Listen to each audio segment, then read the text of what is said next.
எங்கே முஸ்லிம் சமூகத்தின் தொழில்கள்? முஸ்லிம்களின் வெற்றியே தொழுகையில் தான். ரப்பிற்கு முன்னால் பணியாமல் யாரின் முன்னால் பணிந்து உதவியை கேட்பீர்கள்? ரப்பை சுஜூதில் அழைத்து வெற்றியை கேட்காமல் எந்த நாட்டின் தலைவரிடத்தை சிபாரிசுக்கிறீர்கள்? ரப்பிற்கு முன்னால் சுஜூதில் இறைவா, என் சமூகம் சிரமப்படுகிறது, என் குழந்தைகள் கொலை செய்யப்படுகிறார்கள், என் சமூகத்தின் பெண்கள் தீக்கரைக்கு உள்ளாக்கப்படுகிறார்கள் என்று யாரை அழைக்கப் போகிறீர்கள்? இந்த நாட்டின் தலைவரை யார்?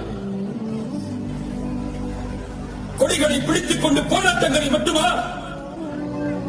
இது போன்ற கூட்டங்களை காட்டி மட்டுமா உதவி வந்துவிடுமா? அல்லாஹ்வுடைய உதவி